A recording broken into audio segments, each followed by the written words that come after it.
Assalamualaikum warahmatullahi wabarakatuh. Bismillahirrahmanirrahim. Alhamdulillahi rabbil alamin. Hamdan syakirin, hamdan na'imin, hamdan yuafi ni'amah wa yukafi majidah. Ya Rabbana lakal hamd kama yanbaghi li jalali wajhikal karim wa azimi sultanik. Asyhadu an la ilaha illallah wa asyhadu anna Muhammadan abduhu wa rasuluh. Allahumma salli ala Sayyidina Muhammad wa ala ali Sayyidina Muhammad fil awwalina wal akhirin wa fil mala'il a'la ila yaumiddin. Ya ayyuhalladzina amanu taqullaha wal tanzur nafsum ma qaddamat ligot wattaqullah innallaha khabirum bima ta'malun. Amma ba'du. Jamaah Masjid Salman yang insyaallah diridhoi Allah Subhanahu wa taala, pertama-tama marilah kita panjatkan puji syukur atas segala nikmat yang telah dianugerahkan oleh Allah Subhanahu wa taala kepada kita semua. Salah satunya kita bisa hadir di majelis dan Jumat yang mulia ini. Sejatinya banyak sekali nikmat yang sudah dianugerahkan oleh Allah kepada kita, baik yang tampak maupun tidak tampak, yang kita sadari maupun tidak kita sadari. Semoga Allah memaafkan kejahilan kita yang melupakan nikmat-nikmat yang begitu besar selama ini. Kemudian khotib juga ingin mengingatkan khotib sendiri dan jamaah sekalian, marilah kita selalu tingkatkan ketakwaan kita kepada Allah Subhanahu wa taala. Karena dalam kehidupan modern saat ini yang banyak sekali godaannya ya. Hanya ketakwaan kepada Allah yang bisa menyelamatkan kita. Hanya ketakwaan kepada Allah yang bisa menghimpun segala kebaikan kita insyaallah. Jamaah sekalian, kita kerap melupakan bahwa hati kita ini sebenarnya sesuatu anugerah dari Allah Subhanahu wa taala yang sebenarnya paling utama ya. Hati sendiri memang sesuatu yang abstrak ya, bukan secara fisik, terjemahan bahasa Inggris heart misalnya jantung ya. Hati ini sesuatu yang ada di dalam jiwa, ruh tubuh kita, yang dianugerahkan oleh Allah Subhanahu wa taala sebagai kompas pedoman ya menghadapi kehidupan ini.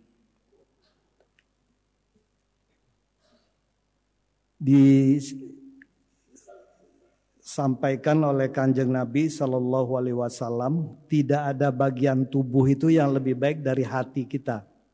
Kalau hati kita baik, yang lainnya semua baik. Kalau hati kita buruk, maka seluruh yang lainnya buruk ya. Ini rawahi Bukhari dan Muslim. Bahkan di dalam Al-Quran disebutkan di dalam surat Asy-Syu'ara kalau nggak salah ayat 89. Hanya orang-orang yang punya qalbin salim yang insya Allah nanti selamat di hari yaumil akhir, di hari hisab ya.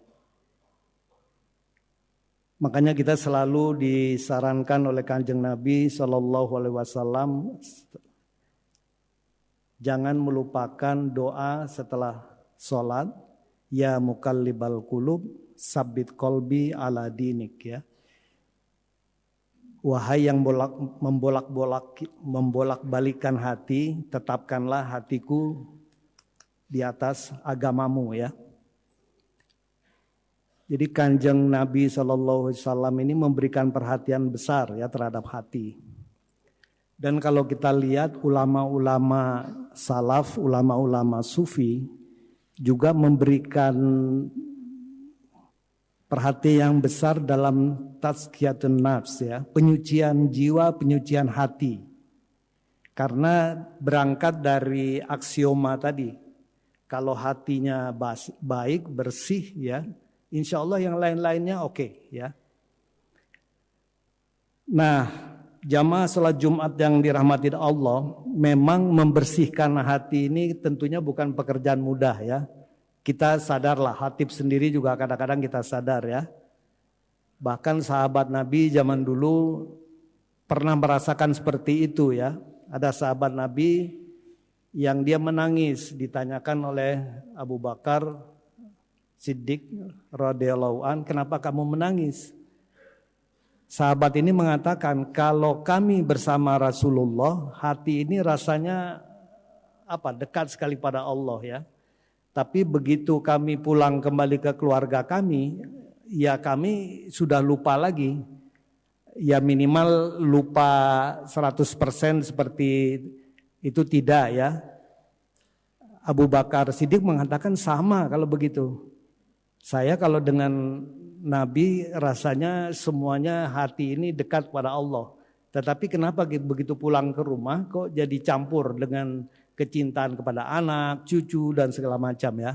Akhirnya kedua sahabat ini konsultasi dengan Rasulullah SAW, tapi kemudian Rasulullah menenangkan ya, bukan berarti itu meninggalkan Allah ya, karena mencintai keluarga, menjaga keluarga itu juga bagian daripada kecintaan kita mengikuti perintah Allah SWT.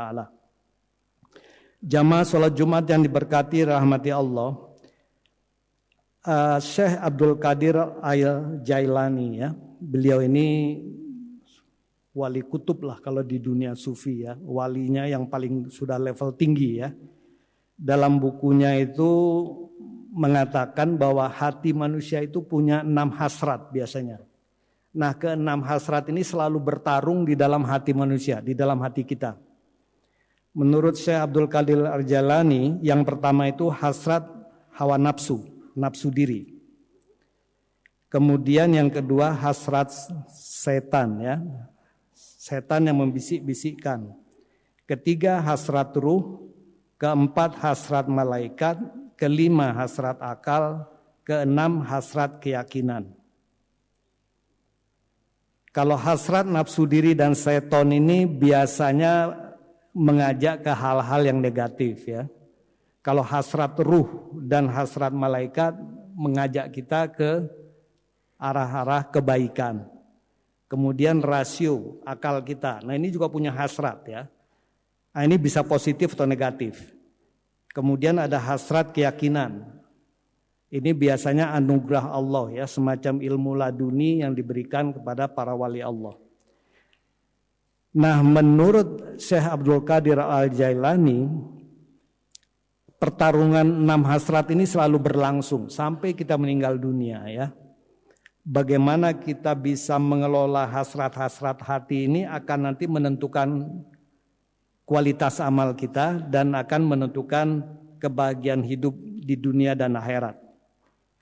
Pertama coba kita lihat hasrat nafsu diri. Hasrat nafsu diri ini banyak sekali ya. Kita berhasrat ingin harta, uang, kekuasaan, jabatan, segala macam ya. Hasrat ini ada yang positif, ada yang negatif ya. Kalau kita mungkin di kalangan dosen ada yang ingin jadi guru besar, ada yang ingin jadi jabatan tertentu dan segala macam. Manusiawi. Kalau mahasiswa mungkin ingin cepat lulus, nilainya tinggi ya. Tapi ada hasrat juga yang ya zaman medsos sekarang mungkin ya hasrat-hasrat yang istilahnya FOMO ya, fear of missing out ya. Selalu ingin tampil, selalu ingin eksis, itu juga hasrat hawa nafsu ya. Nah ini bisa positif, bisa negatif, meskipun dalam terminologi bahasa Indonesia begitu dikatakan hawa nafsu biasa negatif ya. Nah di dalam Quran sebenarnya Allah Subhanahu wa taala sudah mengingatkan ya. Di dalam surat Shad 3826. Wala tattabi'il hawa fayudillaka an sabilillah. Janganlah mengikuti hawa nafsu karena akan menyesatkan engkau dari jalan Allah. Sudah diperingatkan ya, jangan mengikuti hawa nafsu. Ini tentunya hawa nafsu yang negatif ya. Tapi umumnya kalau dalam pengertian ini yang negatif ya. Kemudian yang bahaya sekali adalah orang yang menjadikan hawa nafsunya sebagai Tuhan. Surat Al-Zatsiyah 45:23. Jadi ada, karena Allah Subhanahu wa taala mengatakan banyak orang di dunia ini saat ini yang menuhankan hawa nafsu. Kalau Bang Imad dulu mengatakan kalau menuhankan itu maksudnya membuat sesuatu lebih penting daripada Allah. Membuat sesuatu lebih penting daripada aturan-aturan Allah. Keinginan Allah dilabrak, tempatkan lebih tinggi. Nah itu kita menuhankan. Kalau untuk mendapatkan jabatan kita melakukan segala hal, suap segala macam ini itu, fitnah, ghibah, kita menuhankan hawa nafsu ya. Jadi sudah diingatkan.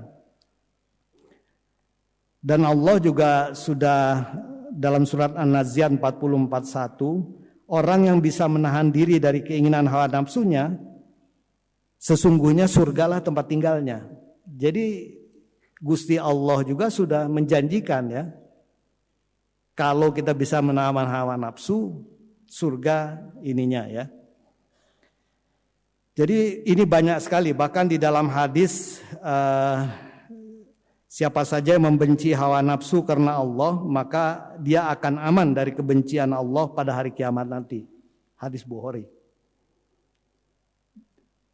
Kemudian Ibnu Abbas mengatakan seburuk-buruknya Tuhan yang disembah di bumi ini adalah hawa nafsu. Dan berita-berita yang kita baca sehari-hari, ujung-ujungnya kita bisa tarik semuanya itu karena menuhankan hawa nafsu ya. Kemudian orang menyesal seumur hidup ya. Jamaah Masjid Salman yang diridhoi Allah, menurut Syekh Abdul Qadir Al-Jailani yang berikutnya adalah hasrat seton ya. Seton ini berbahaya ya. Sejak ya Nabi Adam, iblis itu sudah bersumpah akan selalu menggoda manusia. Jadi memang setan ini musuh kita, sudah jelas itu ya. Dan setan ini kalau menurut ahli-ahli hikmah, dia selalu memantau hati manusia. Begitu hati manusia kosong dari Allah, dia masuk. Dan Kanjeng Nabi SAW mengatakan setan itu mengalir di dalam tubuh kita dalam aliran darah. Kemana-mana dia ya. Jadi cara satu-satunya ya kita selalu ingat Allah ya. Mau zikir, mau salawat, mau macam-macam. Jangan sampai setan itu masuk ya. Kalau masuk, kalau bisa keluarkan secepat mungkin. Dan yang lebih bahaya, setan itu hidup sudah lebih lama dari kita. Dia sudah istilahnya itu sudah tahulah seluk-beluknya ya. Mungkin di dunia setan pun ada jabatan-jabatan tertentu ya. Ada guru besarnya, ada profesor, macam-macam lah ya. Ada yang ahli IT-nya juga mungkin ada. Dia menggoda manusia itu mudah sekali. Dan Kanjeng Nabi mengatakan yang problem dengan setan ini, dia bisa melihat kita, kita nggak bisa melihat mereka. Dan dia hidup lebih lama. Makanya ada orang yang bisa melawan setan, itu makanya kenapa diganjar surga oleh Gusti Allah SAW ya. Dan Allah sudah mengingatkan dalam surat Al-Fatir, sesungguhnya setan itu musuh bagimu, maka perlakukanlah sebagai musuh. Jangan sampai nauzubillah min zalik kita memperlakukan setan sebagai teman. Allah Subhanahu wa taala sudah mengingatkan, anggap dia sebagai musuh karena memang dia musuh ya. Dan setan ini walau-walam bisa berbentuk setan atau bisa berbentuk manusia di surat An-Nas ya.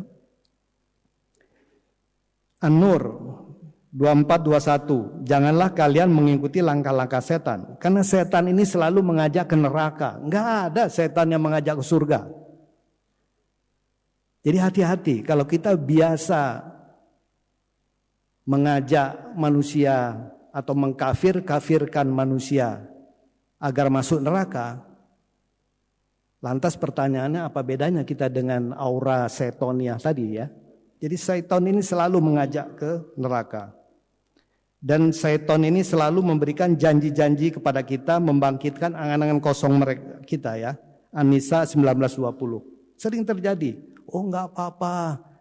Kan enggak apa-apa lah korupsi sedikit, nanti bangun masjid, nanti ini, nanti itu. Jadi dia mempengaruhi rasionalitas kita, justifikasi. Orang Quraisy juga dulu mengatakan, loh kalau Allah ingin membuat kita beriman, kan kita akan pasti beriman. Ini akal yang dipengaruhi seton. Dan di dunia akademik ini mudah sekali, seton itu bermain karena kita biasa menggunakan rasio. Makanya akal tanpa iman bahaya sekali.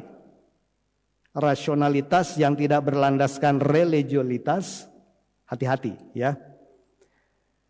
Kemudian setan menjanjikan kamu kemiskinan dan menyuruh kamu berbuat keji kikir. Kadang-kadang kita juga males sedekah kan, aduh ini bulan tanggalnya masih tua, gaji belum masuk, ada permintaan sedekah nanti ajalah kalau sesudah gajian. Itu manusiawi, kita sering hadapi itu ya. Tetapi ini bujukan seton ya. Ahli hikmah mengatakan kalau ada bujukan yang melawan kebaikan, lawan. Itu pasti dari seton. Cuma memang mengenali seton ini sulit ya. Kita nggak kenal dia, dia kenal kita ya. Sesungguhnya setan mengalir dalam diri anak Adam melaksana aliran darah. Itu Bukhari Muslim. Kita percaya saja setan bisa masuk kemana-mana dia kan. Wujudnya kan bukan fisik ya. Kemudian hadis riwayat Muslim nomor 2033. Setan selalu hadir di sisi seorang dalam setiap urusannya. Hati-hati kita. Kita menguji mahasiswa, setan akan main. Kita lagi ngaji pun kadang-kadang setan main ya. Wah, suaranya bagus, perbagus sih. Itu ada orang di luar biar kelihatan ini. Setan main. Ini yang mengatakan Kanjeng Nabi SAW. Di setiap urusan ada setan. Bahkan khatib ini sedang khutbah pun setan main ini, ya. Oh, ya bagus, silahkan, terus. Nah itu setan, ya. Jadi hati-hati dengan setan ini. Kemudian hasrat ruh dan hasrat malaikat. Kalau ruh kita nggak paham, ya. Hasrat ruh dan hasrat malaikat ini selalu menuntun kita ke surga. Setiap manusia itu selalu ada pendampingnya. Allah itu maha pengasih, maha penyayang. Bahkan banyak ahli tasawuf yang mengatakan Allah itu lebih sayang kepada manusia ketimbang manusia terhadap dirinya. Allah itu lebih sayang kepada kita daripada kita terhadap diri kita. Dan itu betul ya. Bahkan Allah menugaskan malaikat untuk menjaga setiap manusia. Karena setiap manusia ini pasti digoda setan. Tapi kalau ruh walau alam, kita tidak tahu ya. Tapi hasrat-hasrat yang baik selalu itu hasrat ruh dan hasrat malaikat. Karena ruh kita ini sebenarnya manusia langit. Ruh kita ini ingin kembali ke sisi Allah. Ruh kita itu ingin mudik kembali ke surga. Ruh itu kan sebenarnya manusia langit. Ditiupkan ke rahim ibu kita, kemudian jadi kita. Ruh ini selalu ingin kembali ke surga. Makanya sejahat-jahatnya orang, pasti dia punya rasa ingin berbuat baik ya. Nah ini yang harus digali oleh para pendakwah agar setiap orang itu hasrat ruhnya semakin meningkat. Kemudian hasrat akal. Nah hasrat akal ini bisa positif, bisa negatif. Inna fi khalqis samawati wal ardi wahtilafil laili wan nahari laayatil liulil albab ya. Jadi orang-orang yang menggunakan akalnya dengan baik dalam terminologi Al-Qur'an itu ulil albab. Ulil albab itu dikatakan dia selalu memikirkan Allah pada saat dalam kondisi apapun, berbaring, duduk, tidur, segala macam dia pikir Allah itu nggak lepas dari dia. Dia always online ya. Jadi online connection dengan Allah itu nggak pernah putus. Wifi-nya dengan Allah tuh jalan terus. Kebanyakan kita mungkin banyaknya mati terus ya. Nauzubillah min zalik. Dan dia selalu mengatakan orang yang berakal ulil albab ini selalu melihat Allah di setiap kejadian. Dia lihat kasus, dia lihat Allah. Dia lihat Allah. Nauzubillah min zalik. Ya mungkin kadang-kadang akal kita tidak nyampe. Kita ngelihat kenapa saudara-saudara kita di Gaza kok dibiarkan. Allah kok diam saja. Apa yang terjadi dengan kasus misalnya yang rame sekarang, masalah ijazah palsu misalnya. Sebenarnya Allah itu apa skenarionya? Misalnya kematian diplomat muda sekarang, apa sebenarnya? Walau alam kita tidak tahu. 60.000 saudara-saudara kita di Gaza mungkin sekarang sudah senang-senang di taman surga. Memang Allah ingin membuat mereka masuk surga cepat. Lah kita sekarang ini yang masih berjuang di dunia ini, walau alam masuk neraka atau masuk surga nantinya. Kita pengen semua masuk surga. Tetapi saudara-saudara kita 60.000 itu insya Allah yang di Gaza itu sudah masuk surga. Tapi bagi manusia kita melihatnya sedih. Tapi bagi mereka mungkin mereka yang sedih ngelihat kita sekarang. Kami sudah di surga, ya, saudara-saudara kita masih berjuang untuk hidup segala macam ya. Ini akal ini harus disesuaikan dengan apa ya? Dengan ilmu keagamaan ya. Orang yang mengetahui dengan orang yang tidak mengetahui itu beda. Nah, ini banyak sekali frase itu di Quran. Tapi pengertian mengetahui ini apa? Apakah mengetahui dalam dunia akademik? Tidak.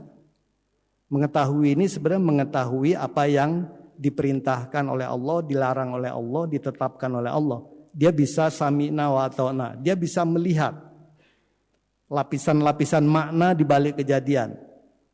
Jadi orang-orang yang menggunakan akalnya dengan baik tidak pernah risau dia.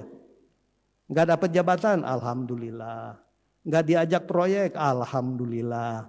Enggak diajak ini, alhamdulillah. Dia tetap saja dalam jalur kebaikan. Ini orang yang berakal ulil albab ya. Jamaah sekalian, tentunya masing-masing dari kita punya kelebihan, kelemahan masing-masing dalam mengelola hasrat-hasrat hati. Khutbah ini ingin khatib akhiri dengan satu kesimpulan. Jadi menurut beberapa alim ulama yang banyak mempelajari tentang masalah hati ya, Imam Al-Ghazali, Ibnu Qayyim Al-Jauzi ya, banyak sekali ya. Dan Abdul Qadir Al-Zailani. Jadi hasrat-hasrat hati ini harus dikelola. Pertama, harus ditingkatkan. Yang pertama tingkatkan iman, ilmu, amal soleh, dan ihsan. Iman dan ilmu tingkatkan terus. Jangan hanya belajar ilmu matematik saja ya, ilmu geodesi saja, ilmu geologi saja. Itu bagus untuk itu ya. Tapi ilmu Allah itu jauh lebih banyak dari itu. Dalam ayat Al-Quran dikatakan kalau ada lautan digunakan untuk menulis ilmu Allah, itu satu laut habis, ditambahkan lagi laut lagi sampai 7 itu nggak habis-habis. Jadi tingkatkan selalu iman, ilmu kita ini terutama ilmu yang fardu ain ya. Bagaimana cara sholat, bagaimana cara adab, berinteraksi dengan orang, selain dan seluruh. Tentunya nanti ada ilmu-ilmu yang fardu kifayah. Di situ masuk matematik, fisika, geologi, segala macam ya. Kalau zaman dulu ulama-ulama Islam itu biasa polimat. Ibnu Sina itu dokter, tapi ahli agama ya. Ada yang ahli astronomi tapi ahli agama. Kalau zaman sekarang ada misalnya dosen matematik, dia belajar agama, dianggap aneh sama orang. Tidak aneh. Itu menggabungkan ilmu dunia dan akhirat. Memang mesti begitu. Ilmu itu harus menyatu ya, jangan parsial. Jadi selalu tingkatkan iman, ilmu, amal soleh. Karena amal soleh ini yang penting. Ilmu setinggi langit, kalau amalnya kurang ya buat apa ya. Dan ihsan itu selalu merasa Allah itu mengawasi kita. Kalau kita mau melakukan sesuatu, kita tanya dulu hati nurani kita. Kalau saya tanda tangan ini, saya dapat untung. Allah itu suka apa tidak sih sebenarnya ini? Biasanya akal kita akan justifikasi. Enggak apa-apa, kelihatannya enggak ada melanggar aturan perundangan. Memang tidak melanggar aturan perundangan. Tetapi kok dalam hati nurani kita ini enggak pantas ini. Saya mendapatkan uang begitu cepat di atas penderitaan rakyat kecil. Tidak melanggar aturan perundangan, tapi dia melanggar hukum Allah, melanggar hati nurani, tinggalkan. Itu ihsan ya. Jadi jangan terlalu materialistik kalkulatif gitu ya. Aturan perundangan tidak, Allah boleh dilanggar. Aturan perundangan negara tidak dilanggar. Tetapi nilai-nilai ketakwaan dari Allah dilanggar. Kemudian di samping kita meningkatkan iman, ilmu, amal soleh dan ihsan, tutup pintu-pintu masuk setan. Jadi dua itu katanya untuk mengelola hasrat hati. Tutup pintu-pintu amal setan ya iri hati, dengki, segala macam ya. Tapi biasanya kalau kita tingkatkan iman, ilmu, amal soleh, misalnya kita selalu sholat, zikir, segala macam, ini itu ya. Biasanya setan pun akan menjauh ya, pelan-pelan. Dan alim ulama mengatakan hati kita ini terbagi sebenarnya 4 lapisan ya. Yang paling luar itu sadar, kemudian qalb, kemudian fuad, kemudian lubuk itu yang paling dalam. Jadi usahakan masukkan semua nilai, hasrat-hasrat ruh, keyakinan, malaikat ke dalam paling dalam. Di dalam lubuk hati kita paling dalam. Jangan masukkan hasrat-hasrat kekuasaan, hasrat duniawi itu ke dalam lubuk hati paling dalam. Jangan. Tempatkan kalau bisa ya kalau di paling luar lah kalau kita manusia yang ini ya. Ya kalau kapan-kapan kita bisa iris, kalau kita tobat gampang irisnya. Tapi kalau sudah hal-hal hasrat setonia, duniawi, nafsu masuk ke dalam lub yang paling dalam, ini bahaya ini. Bersihkannya lama ya. Walau alam bisawab. Semoga Allah Subhanahu wa taala memberikan kita selalu ilmu, hikmah dan kebijaksanaan untuk selalu bisa berjalan di jalannya. Ya ayyuhalladzina amanu taqullah wal tanzur nafsum ma qaddamat lighad wattaqullah innallaha khabirum bima ta'malun.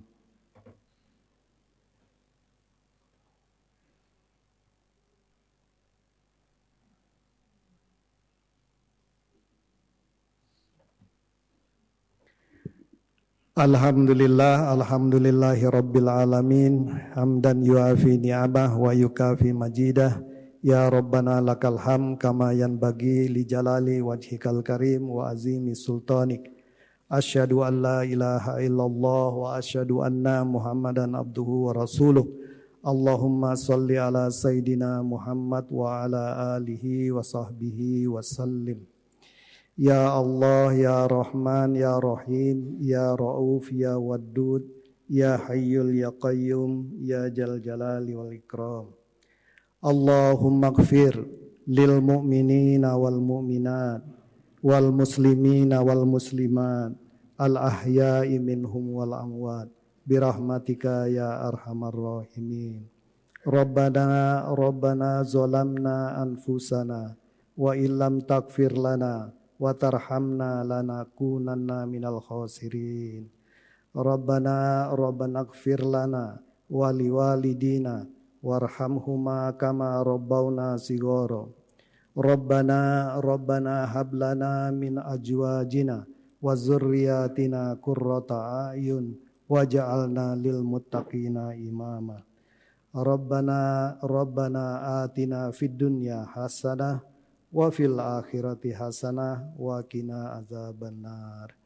Subhana rabbika rabbil izzati amma yasifun wa salamun alal mursalin walhamdulillahi rabbil alamin. Wassalamualaikum warahmatullahi wabarakatuh. Wa aqimis shalah.